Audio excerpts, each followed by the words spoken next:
اولاد کی تربیت، مولانا انیس الرحمن قاسمی کا مضمون۔ مولانا انیس الرحمن قاسمی ایک معروف اسلامک اسکالر ہیں، ساتھ ہی وہ ابوالکلام ریسرچ فاؤنڈیشن کے چیئرمین اور آل انڈیا ملی کونسل کے قومی نائب صدر ہیں۔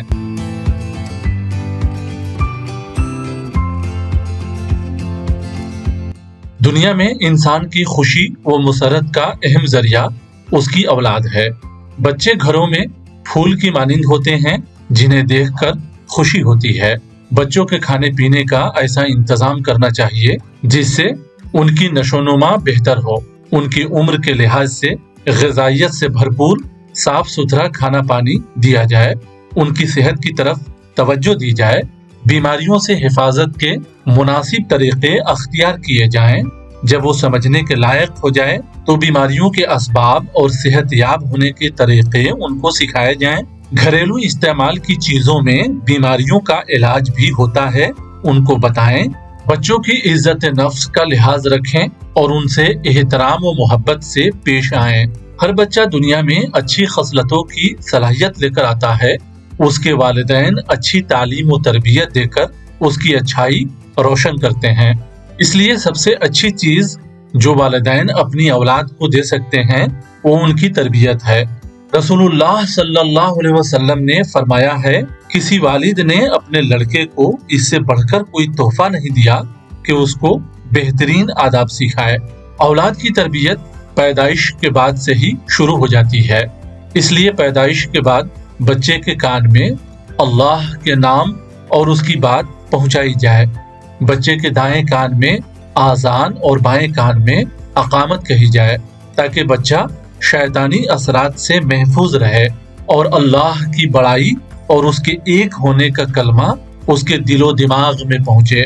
ہر بچہ صحیح فطرت اور سیدھی راستہ والا پیدا ہوتا ہے، ماں باپ ہی اس کو غلط راستوں پر ڈال دیتے ہیں۔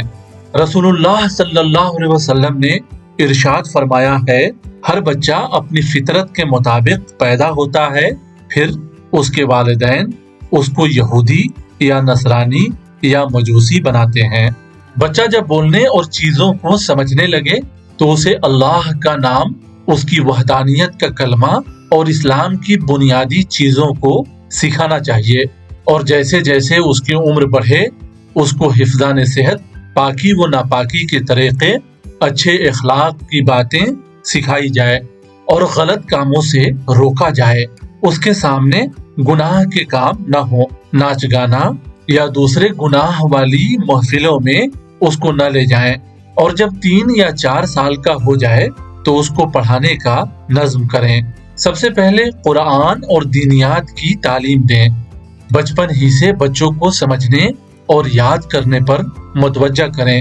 روزانہ بچے کی تعلیم، اخلاق و عادات کی نگرانی بھی ہونی چاہیے، اور یہ بھی دیکھنا چاہیے کہ اس کی صحت کیسی ہے، وہ کیا سوچ رہا ہے، کیا سیکھ رہا ہے۔ 7 سال کی عمر تک اس کے اندر اللہ کے سامنے حاضری اور نماز کے طریقے سکھا دینا چاہیے۔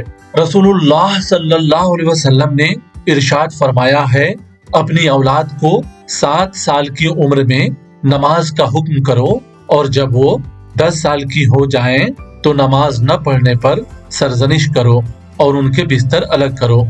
7 سال سے 10 سال کی عمر ایسی ہے جس میں بچوں کو نماز کی تلقین کی جائے اور اسلامی اخلاق سکھا دیے جائیں، اور برے کاموں سے رکنے اور گناہ والے کاموں سے دور رہنے کا جذبہ پیدا کر دیا جائے۔ اللہ جل شانہ نے تربیت کی اہمیت کے پیش نظر والدین کو یہ ذمہ داری دی ہے کہ وہ اپنے اہل و عیال کو جہنم کی آگ سے بچائیں۔ اے ایمان والو، اپنے آپ کو اور اپنے اہل و عیال کو جہنم کی آگ سے بچاؤ۔ کئی اولاد ہوں تو ان کے درمیان شفقت و محبت اور کچھ دینے میں بھی برابری کرنی چاہیے۔ آپ صلی اللہ علیہ وسلم نے ارشاد فرمایا، اللہ سے ڈرو اور اپنی اولاد کے درمیان انصاف کرو۔ اولاد کی ایسی تربیت کرنی چاہیے کہ وہ اپنے والدین سے محبت کریں، ان کی مکمل اطاعت کریں، بھائی بہنوں کے ساتھ عزت و ہمدردی سے پیش آئیں، مہمانوں اور اعزا و اقارب کے ساتھ تواضع اختیار کریں اور شروع ہی سے رشتہ داروں، اپنے پڑوسیوں، اساتذہ اور بھائی بہن کے حقوق سکھانے چاہیے۔ لڑکے اور لڑکیوں کی تربیت ایسی ہو کہ وہ گھریلو اور اپنے ذاتی کاموں کو خود سے انجام دیں تاکہ ان کی زندگی میں کاہلی اور تکبر پیدا نہ ہو۔ اسی طرح روزمرہ کی زندگی گزارنے کے طریقے اور آداب سکھائے جائیں۔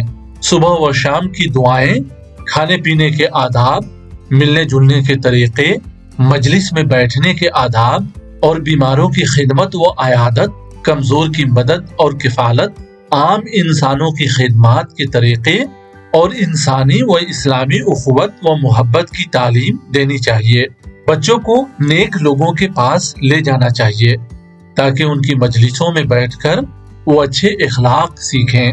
تعلیم کے لیے بچوں کو کسی اسکول یا تعلیم گاہ میں بھیجنے سے پہلے وہاں کا ماحول، اساتذہ کے اخلاق و عادات اور دین و ایمان کی تحقیق کر لینی چاہیے، کیونکہ تعلیم گاہوں کے ماحول کے اچھے اور برے اثرات طلبہ میں آتے ہیں۔ اولاد کی تربیت کا ایک بڑا حصہ تعلیم ہے۔ جس طرح اولاد کو کھانا، کپڑا دینا، ان کی صحت کی فکر کرنا ماں باپ کے لیے ضروری ہے، اسی طرح ان کو تعلیم سے آراستہ کرنا ضروری ہے۔ رسول اللہ صلی اللہ علیہ وسلم نے لڑکیوں کی تعلیم کے بارے میں فرمایا ہے، جس کے پاس 3 بیٹیاں یا بہنیں ہوں یا 2 بیٹی یا بہن ہوں، ان کی تربیت کی، ان کے ساتھ اچھا برتاؤ کیا اور ان کی شادی کرا دی تو اس کے لیے جنت ہے۔ ایک لڑکی کی تعلیم ایک خاندان کو تعلیم دینے کے برابر ہے، کیونکہ ماں ہی اصل بچے کی تربیت کرتی ہے اور دن و رات کے زیادہ حصے بچپن میں اولاد ماں کے پاس گزارتی ہے۔ اس لیے کسی ماں کے لیے اپنے بچے سے الفت و محبت کا نتیجہ یہ ہونا چاہیے کہ وہ ان کو بہتر تعلیم اور اچھی تربیت سے آراستہ کرے۔ بچے اور بچیوں کو نگاہوں کی حفاظت اور مخلوط تعلیم سے بچنا چاہیے۔ بچوں کو کھانے پینے کے احکام و آداب کے ساتھ حلال و حرام سے واقف کرانا چاہیے تاکہ کوئی لقمہ یا دانہ حرام کا ان کے جسم میں نہ جائے۔ والدین خود اس بات کا لحاظ رکھیں کہ بچے کی پرورش حلال رزق سے ہو، خاص طور پر نشہ آور چیزیں، تاڑی، شراب، سگریٹ و تمباکو نوشی کی خرابیوں سے آگاہ کر کے بچوں کو اس سے دور رکھنا چاہیے۔ لباس میں بھی ساتر لباس اختیار کرانا چاہیے اور لڑکے لڑکیوں میں ستر عورت کا جو حکم ہے، ابتدائے عمر سے ہی اس حکم کی تعمیل کرانی چاہیے۔ بچوں کے اندر اللہ و رسول اور دین اسلام کی محبت کے ساتھ عام انسانوں سے ہمدردی اور وطن کی خدمت کا جذبہ بھی پیدا کرنا چاہیے۔ بنیادی طور پر 5 ایسی صفات ہیں جو پوری زندگی میں کام آتی ہیں، اس لیے بچپن میں ہی ان کو ہر بچے کے دل و دماغ میں بٹھانا چاہیے اور عملی طور پر اس کو برت کر اور تجربہ کر کے بتانا چاہیے۔ انصاف و عدل کرنا، سچائی اختیار کرنا، شجاعت و بہادری، امانت داری اور احسان و خدمت کو اپنانا۔ اسی طرح مندرجہ ذیل برائیوں سے ہر حال میں بچے کو بچانا چاہیے، جیسے جھوٹ، الزام تراشی، غیبت، بدگمانی، خیانت، بلا اجازت سامان و روپے لینا، حسد، فضول خرچی۔ بچے کے اندر یہ صفات پیدا کی جانی چاہیے تاکہ وہ روزانہ اچھا کام کرے، ایک دوسرے کی غلطی کو معاف کریں، پاکی و صفائی کا اہتمام کریں، نمازوں کو باجماعت پابندی سے ادا کریں۔ والدین کو چاہیے کہ بچوں کو مسجدوں میں پہنچائیں اور ان کو حسد اور غصہ جیسے برے اخلاق سے بچنے کی تلقین کریں۔ ان کے اندر عفو و کرم، اظہار و اخوت، تقوی اور جرأت کی صفات پروان چڑھائیں۔ ان کو اسلامی اخلاق و تاریخ کے واقعات سنائیں تاکہ ان کی نشو و نما بہتر ہو سکے۔ والدین لازمی طور پر روزانہ یہ کام کریں، انشاءاللہ اس کا اجر و ثواب نفل نماز و روزہ سے کم نہیں ہوگا۔ اللہ تعالی ہم سب کو اپنی اولاد کی صحیح تربیت کی توفیق دے، آمین۔ آپ سن رہے تھے مولانا انیس الرحمن قاسمی کا مضمون